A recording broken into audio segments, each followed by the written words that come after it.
Rejoice in the Lord. Rejoice in the God of our salvation. Give him the glory. Give him the glory, for he is our King. We are his people.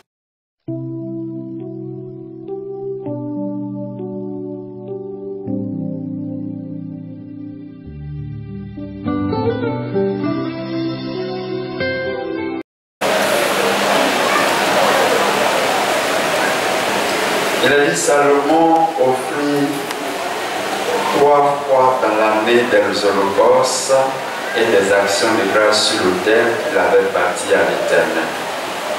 Et il brûla des parfums sur ceux qui étaient devant l'Éternel et il acheva la maison. Amen. Ici, il est question de Salomon qui bâtissait le temple de Jérusalem. Le temple n'était pas totalement encore achevé, mais Salomon, chaque année, 3 fois dans l'année, il offrait des holocaustes et des sacrifices d'action de grâce sur l'autel qui avait été bâti à l'Éternel. Et il brûlait des parfums sur ce qui était devant l'Éternel. Dans le temple de Jérusalem, le temple était composé de 3 parties. Il y avait le parvis, ce qu'on appelle la cour. Il y avait le temple lui-même qui était divisé en 2 parties. Le lieu saint et le lieu très saint. Dans la cour se trouvait l'autel des holocaustes et la cuve des reins. Donc, sur l'autel des holocaustes, tous les jours, il y avait un sacrifice à faire. On offrait un agneau matin et le soir. Mais lorsqu'un enfant de Dieu avait été béni de l'Éternel, il pouvait venir avec son offrande faire une offrande à Dieu sur l'autel. Salomon était en train de construire le temple. Il a vu la main de Dieu sur cette construction. Et la Bible dit, selon certains historiens, la construction du temple a duré près de 25 ans. Selon certains historiens. Mais durant les 25 ans, chaque année, 3 fois l'année, Salomon offrait des holocaustes et des actions de grâce pour la construction. Alléluia. Vous savez, comme j'ai l'habitude de le dire, dans tous les domaines de notre vie, si nous voulons que Dieu nous assiste, c'est l'offrande. C'est vrai qu'il faut prier, il faut gêner. Mais quand tu gênes, tu pries, tu as une bonne vie spirituelle. Satan ne peut rien te faire. Sorcier, même quand il te voit, il va te dire bonjour. Mais pour réussir dans tes entreprises, c'est l'offrande. Et Salomon l'a compris. Il était en train de réaliser le projet de Dieu. Mais pour que ce projet puisse aller jusqu'à son terme, 3 fois l'année, il apportait des offrandes, des holocaustes d'action de grâce. Il ne s'arrêtait pas sur les holocaustes. Il dit, il offrait, il brûla des parfums. Dans le temps, dans le lieu très saint, il y avait 3 éléments. Il y avait la table des pains des propositions, il y avait 12 pains qui représentaient chaque tribu d'Israël. On remplaçait ces pains chaque jour. Il y avait le chandelier qui éclairait le lieu saint. C'était la lumière qui ne devait pas s'éteindre.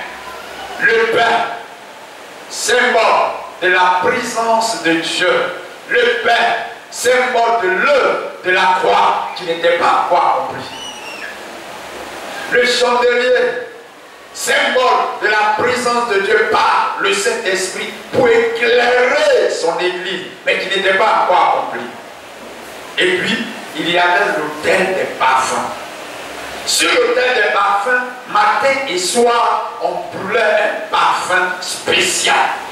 Ce parfum ne devait pas être utilisé par un être humain. C'était une composition spéciale. Et il y avait quelqu'un parmi le peuple qui fabriquait, qui composait déposait ce parfum spécialement. Il n'avait pas le droit d'en mettre sur lui, sinon il mourrait. Ni aucune autre personne. Ce parfum, Salomon le brûlait 3 fois l'année. C'est le symbole de la prière. L'offrande et la prière sont des actions de grâce devant Dieu. Si nous voulons être obéis, voilà les 2 choses que Dieu nous dit. Je voudrais demander à tous ceux qui ont apporté leur dîme de s'approcher de nous.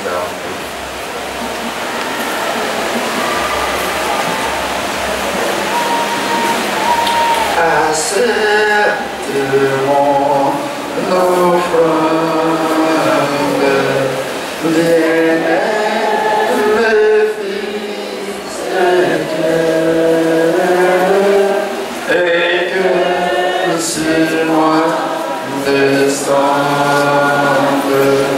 la flamme du Seigneur. Accepte mon offrande, bien-aimé Fils de Dieu,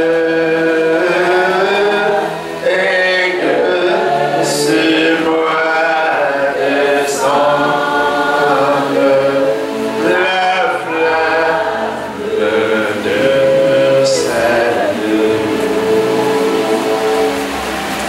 Je voudrais demander à Madame Perrin de prier pour la tienne comme personne.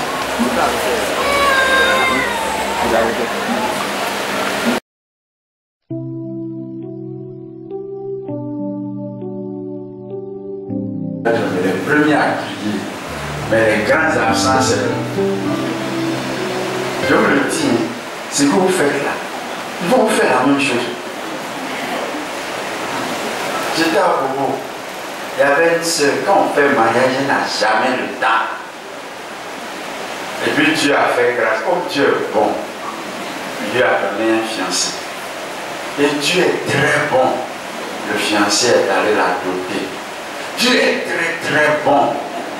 Le jour du mariage, on les a présentés. Dieu l'a pris au beau. Comme elle a l'habitude de crier. Mais le jour du mariage, c'est elle et ses parents, et puis nous qui faisions servir d'or. Mariage est fini, elle se plaint. Pourquoi te plains? Est-ce que tu avais osé toi? On pense que c'est des jeux. Non, je vous regarde. Le jeu, ça va arriver. Pas qu'il ne se plaigne. Parce que c'est ce que tu as fait. Ça en fait. Je connais par contre un frère. Lui, à tous les mariages, il est là. Non, c'est un frère dynamique. Toujours en train d'organiser les mariages dessus. Il a organisé le mariage pendant 15 ans. Le jour de son mariage, on ne sait pas où les gens sont quittés. Même ceux qui étaient à Borgo sont venus. Pourquoi? Parce qu'il était toujours présent. Vraiment, je peux vous féliciter pour tout, mais pour ça seulement, je ne vous félicite pas. Vous quittez de là hier, que Dieu vous bénisse. Et qu'il vous le rende au centuple. Maintenant, vous ne n'étiez pas là, chacun connaît sa raison. Que Dieu vous bénisse aussi. Maintenant, si tu peux dire Amen, c'est que tu es courageux. Bon, il y a des gens, je les comprends, ils sont partis au travail, d'autres sont partis à l'école, pour ceux-là, ils ne sont pas dedans. Mais ceux qui étaient à la maison, et puis ils ne sont pas venus à cette que j'ai pas. Et ils sont les plus nombreux. Alors, je vais demander au peuple coran de venir.